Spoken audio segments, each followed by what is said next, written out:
Fourth son, she arrives with desperate pressure, representing the Wu family's greed for the ice-making secrets.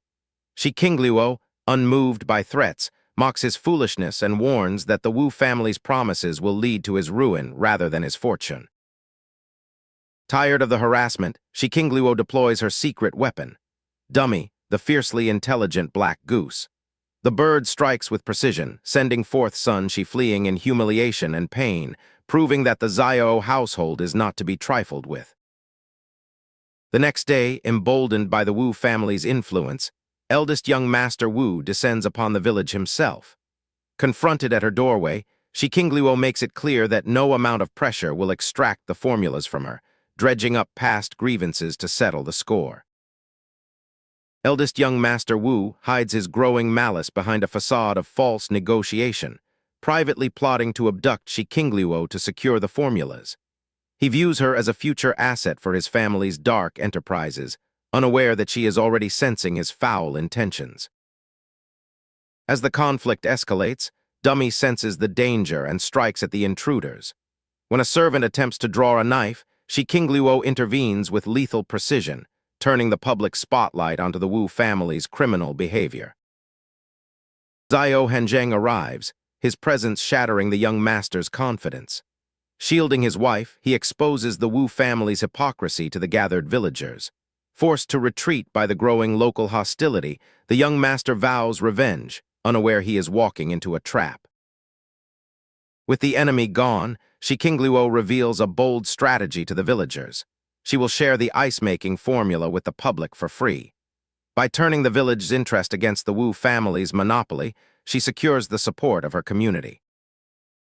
The villagers are moved by Shi Qingluo's feigned filial piety, praising her generosity as she frames the gift of the formula as a tribute to her late master. Meanwhile, in the quiet of their home, the couple coordinates their final move. Xiao Hanzheng plans to weaponize the official channels, ensuring the Wu family and the magistrate are left empty-handed. They intend to force a scenario where the authorities are exposed as greedy opportunists who would steal from the common people. The Wu family remains blind to the trap, believing they have outplayed the couple by involving the magistrate. Little do they know, every move they make to secure the formula only deepens the hole the couple has dug for them. Xiao Hanzheng secures an audience with the incorruptible magistrate Mo Qingling. He presents the ice-making formula as a public gift, effectively insulating it from the Wu family's grasp while simultaneously gaining the official's trust and respect. The demonstration of the ice-making technique leaves the court officials in awe. Seeing the water freeze instantly confirms the brilliance of the discovery and forces the magistrate to acknowledge the immense value and public utility of the gift. Recognizing the potential for imperial favor and public benefit, Magistrate Mo Qingling agrees to authorize the training of the public. He pledges to present the formula to the emperor, ensuring that the credit and the protection rightfully belong to the couple. The Wu family's attempt to force the formula through an official advisor backfires instantly. Shi Qingluo shows no fear, challenging the advisor's authority and exposing the corrupt motives behind their visit in front of the village. The atmosphere shifts to chaos as the advisor realizes his mission is doomed. Shi Qingluo reveals that her husband has already delivered the secret to the magistrate, making the Wu family's aggressive monopoly attempt utterly futile. Left with nothing but public humiliation, the Wu family's schemes crumble. They came to steal a fortune but left with their reputation in tatters, realizing too late that they have been ruthlessly outmaneuvered by the brilliant duo. Eldest young Master Wu and the advisor departed in a huff, convinced they had been outmaneuvered, while the villagers rallied around the clever Xiao couple, their indignation toward the Wu family mounting as they prepared to march on the county town. Meanwhile, the county town was abuzz. A carefully crafted narrative had painted the Wu family as treacherous villains and the Xiao couple as selfless heroes, effectively ruining the Wu family's reputation before they could even attempt a rebuttal. At the Yemen, Magistrate Mo Qingling listened to the public outcry against the Wu family. With evidence of their past corruption surfacing and the people demanding action, he saw the perfect opportunity to restore law and order in Nanxi County. Master Wu arrived to defend his family only to find the trap fully sprung. Faced with the magistrate's cold resolve and the overwhelming public testimony, he realized too late that he had been completely framed by the very couple he sought to exploit. Despite his desperate attempts to deny the accusations, eldest young Master Wu found himself silenced by the weight of public opinion and Magistrate Mo's firm warnings, effectively neutralizing his power to threaten the Xiao couple. With the crisis averted, the couple returned home, focusing their energy on building a better future. They planned to unite the neighboring villages to harvest the saltpeter mines, ensuring the prosperity of all rather than just the wealthy. As fatigue finally overcame her, Shi Qingluo leaned on her young husband's back. In this quiet moment of affection and shared dreams, they found a deeper connection, realizing that they had truly found their soulmates in each other. Returning home to a family that cherished them, the couple found peace. The Xiao family, once living in fear, now looked toward the future with hope, their bond strengthened by their shared successes and the leadership of the eldest son and his wife. The plan to mine saltpeter as a village collective was met with overwhelming support. This newfound sense of unity not only improved the villagers' financial situations, but also cemented the high regard in which they held their local heroes.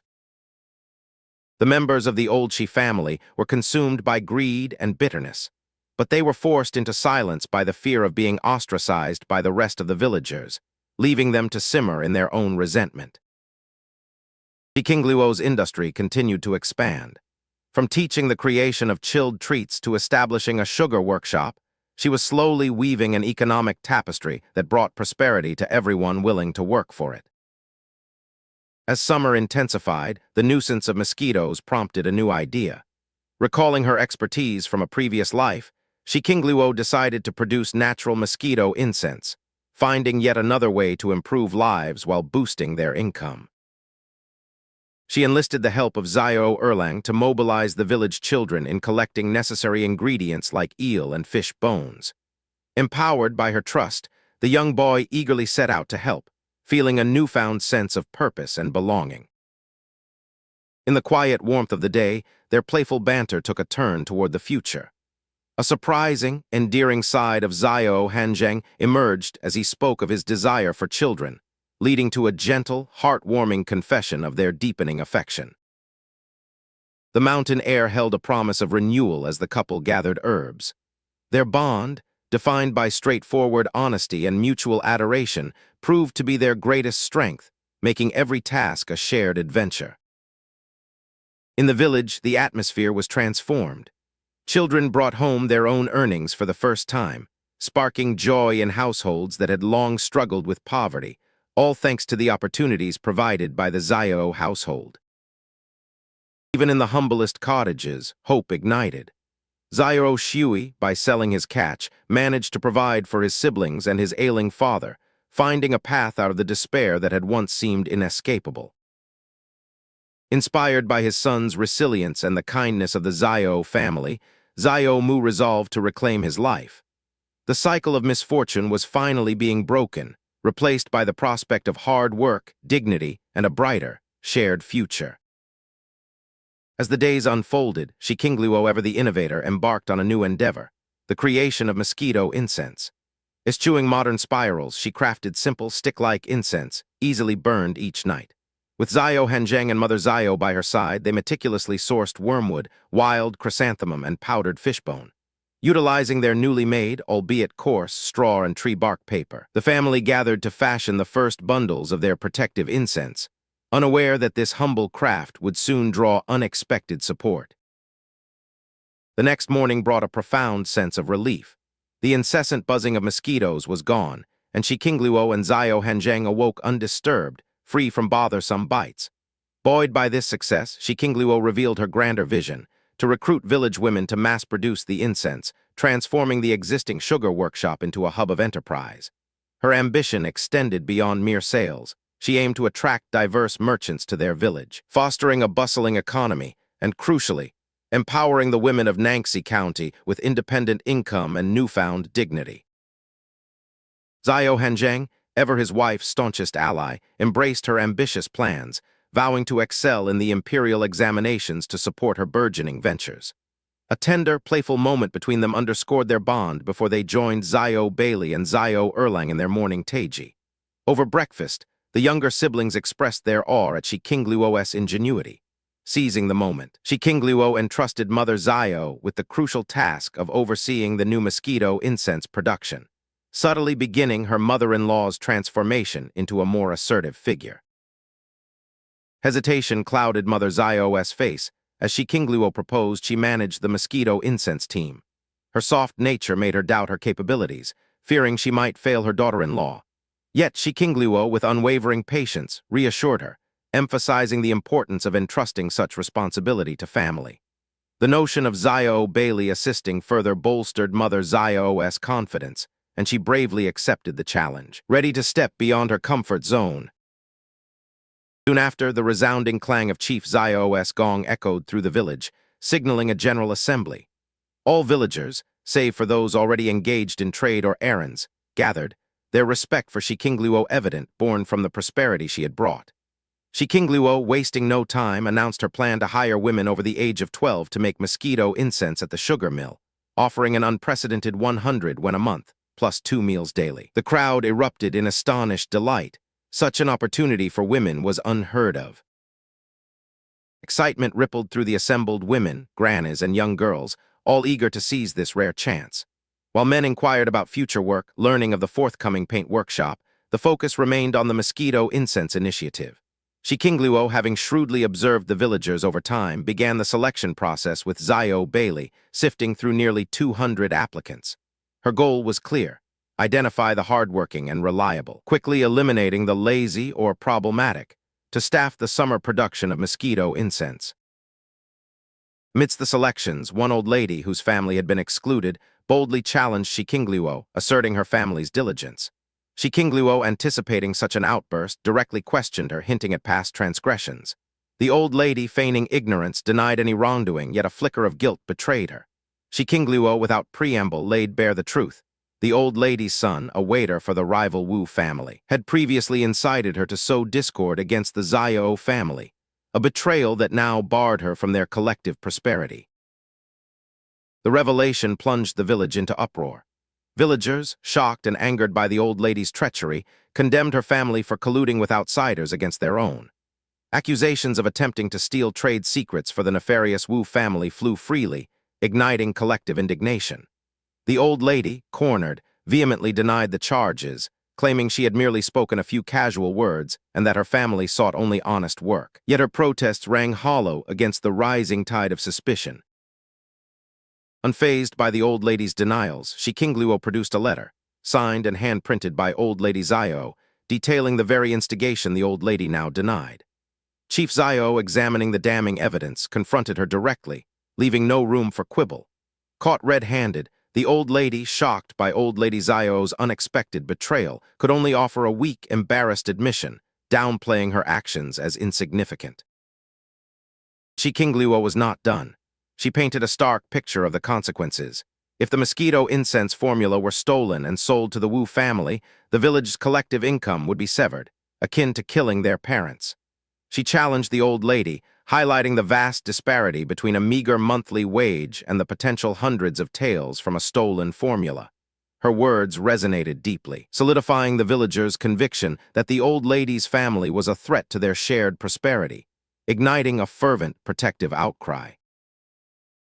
Overwhelmed by the accusations and the collective wrath, the old lady and her family retreated in shame, their hasty departure only cementing their guilt in the villagers' eyes. Chief Xiao, a sagacious leader, seized the moment, declaring a strict new village ordinance. Any betrayal or leaking of trade secrets would result in severe punishment, including expulsion from the village. Shi Qingluo reinforced the chief's decree, forging a powerful unity where collective interest and mutual supervision would safeguard their burgeoning prosperity against any future treachery. With the matter of loyalty settled, Shi Qingluo unveiled her next plan, to cultivate beets on a large scale. She offered villagers not only seeds, but also a guaranteed purchase price of no less than 3 wen per catty, with an even higher initial rate of 4 wen for the first harvest. This ingenious scheme would transform unproductive wasteland into profitable farms, providing a steady income for many and ensuring a robust supply for her expanding sugar production. The villagers, thrilled by the prospect, eagerly pledged their land and labor. To further promote the mosquito incense, Shi Qingluo distributed 5 sticks to every household, encouraging them to test its efficacy firsthand. This gesture of generosity quickly spread word of its benefits. Simultaneously, she announced a new initiative to collect mugwort leaves and wild chrysanthemums at 1 wen per catty, transforming common wild plants into a valuable commodity. This dual approach not only saved her family tedious labor, but also provided additional income streams for the entire village, fostering a vibrant, bustling economy that even drew participation from neighboring communities. Following morning, the village buzzed with joyful chatter. Overnight, the mosquito incense had proven its worth, leaving everyone refreshed and bite-free. Women, invigorated by the successful trial, eagerly reported to the sugar workshop. Shi Qingluo, demonstrating her organizational prowess, divided them into 4 distinct groups for drying, grinding, mixing, and packaging, emphasizing strict adherence to roles to maintain the formula's secrecy. By day's end, over 10,000 sticks of mosquito incense were produced, ready to meet burgeoning demand. That evening, Shi Qingluo articulated her innovative marketing strategy to Xiao Hanzheng. They would give away mosquito incense in the county town. Her rationale was simple yet profound. Free samples would convince people of its effectiveness, driving future sales and building brand recognition. Xiao Hanzheng, though unfamiliar with modern sales tactics, quickly grasped the wisdom of her plan. He decided to combine this distribution with his final ice-making lesson at the county Yamen, strategically leveraging the county magistrate, Mo Qingling's influence to further elevate the Nanxi mosquito incense as a desirable, trend-setting product. In the county Yamen, Xiao Hanzheng proudly shared Shi Qingluo's ingenious ideas with Mo Qingling, who, in turn, delivered news of a golden reward from the imperial court for the ice-making formula. Xiao Hanzheng, ever pragmatic, accepted the gold with tranquil gratitude, acknowledging that an excessive reward for an elementary scholar could invite unwanted scrutiny. His measured response impressed Mo Qingling, who lauded his exceptional wisdom and composure. Meanwhile, Shi Qingluo, Xiao Bailey, and Xiao Erlang were busy distributing free mosquito incense in front of the county Yamen. That evening, many in the county, including the prestigious Bai family, lit their samples. Bai Zhu's mother, Lady Bai, initially skeptical of the unassuming sticks, found herself pleasantly surprised the next morning. Soon, both Lady Bai and Old Lady Bai confirmed the incense's remarkable efficacy, expressing their delight at a mosquito-free night and a restful sleep. News of the mosquito incense's miraculous effect spread like wildfire, drawing a flood of merchants and hawkers to Xiaoxi village. Bai Zhu, arriving to secure a bulk order, was stunned by the massive queue at the Xiao family's sugar mill. He tried to monopolize the supply, but Shi Qingluo firmly rejected his overture. She revealed her true ambition, not merely to sell a product, but to transform Nanxi County into a vibrant trading center, ensuring shared prosperity for all, even if it meant more work for herself. The ambitious vision of Shi Qingluo for Xiaoxi village to become a bustling trading hub met with disbelief from Bai Zhu, who scoffed at the idea, attributing it solely to mosquito incense. Undeterred, Shi Qingluo confidently proclaimed her diverse array of innovations and the power of daring to dream, leaving Bai Zhu speechless and intrigued by her hidden good things. Despite their established partnership, Bai Zhu brazenly attempted to bypass the queue for goods, invoking their relationship. Shi Qingluo, however, stood firm on principle, declaring that order and fairness were paramount, especially in business. She detailed a new, comfortable waiting system, emphasizing that queue cutting would not be tolerated, much to Bai Zhu's reluctant acceptance. Recognizing Bai Zhu's expanding ambitions in the capital, Shi Qingluo generously agreed to produce a batch of exquisite, higher-quality mosquito incense, meant for free distribution to the elite, ensuring a market for luxurious goods. Meanwhile, in the village lounge, merchants and peddlers, enjoying the unexpected comfort of ice basins and herbal tea, marveled at the Xiao family's innovative services and the burgeoning trade of saltpeter and sugar that was swiftly transforming Xiaoxi village. Across the bustling streets and alleys of the capital, a new wave of commerce had erupted. Hawkers loudly peddled cool, refreshing popsicles in various flavors, while others broke down mosquito incense bundles, selling them stick by stick. The efficacy of the incense was championed by invoking Mo Qingling's esteemed name, turning it into a must-have item, while the unsuspecting magistrate Mo Qingling sneezed, unaware of his burgeoning reputation as an unwitting endorser. The emperor's appreciation for Xiao Hanzheng's ice-making formula arrived in Xiaoxi village through Mo Qingling, bearing an imperial edict and 100 taels of gold, a symbol of profound honor. The entire village, led by the jubilant chief and clan elders, erupted in celebration, recognizing the immense prestige brought to their community by Xiao Hanzheng's achievements. Mo Qingling marveled at the drastic transformation of Xiaoxi village, now a bustling hub of workshops and stalls, a testament to the Xiao family's industriousness and the village's coveted saltpeter mine, which he had fiercely protected from external clans. Reflecting on his newfound desire to serve the commoners, Mo Qingling was then introduced to Xiao Hanzheng's exquisite gongfu tea, a refreshing brew that further impressed the magistrate. Xiao Hanzheng eloquently shared Shi Qingluo's innovative vision for rejuvenating Xiaoxi village, and by extension, Nangxi County, an idea that deeply resonated with Mo Qingling. Soon, Shi Qingluo herself joined the discussion, articulating her practical strategies for development based on geographical conditions, vividly illustrating how common flax seeds could be transformed into a diverse range of valuable specialty products like flax oil, paste, and cake, captivating her audience with her foresight. Intrigued by Shi Qingluo's extraordinary insights, Mo Qingling pressed her about the source of her vast knowledge, prompting her to skillfully weave a tale of an enigmatic old immortal master who provided numerous books for study, yet whose teachings and books had tragically perished in a fire, leaving Mo Qingling with a mix of awe and regret. Shi Qingluo elaborated on her peculiar ability to recall beneficial ideas spontaneously, securing Mo Qingling's eager promise to champion any future innovations to the higher-ups. Once alone with Xiao Hanzheng, her focus shifted to a more personal desire, a custom-made iron pot for instant boiled mutton, an ingenious design that sparked a craving for the comforting modern hot pot experience and even thoughts of brewing beer. Overwhelmed by Xiao Hanzheng's willingness to indulge her culinary whims, Shi Qingluo impulsively embraced him, showering him with playful declarations of love. Xiao Hanzheng, with a knowing smile, playfully chided her little liar tendencies, recognizing her charming affection often blossomed when she sought his help, yet his eyes held an undeniable, deep tenderness for his unique wife.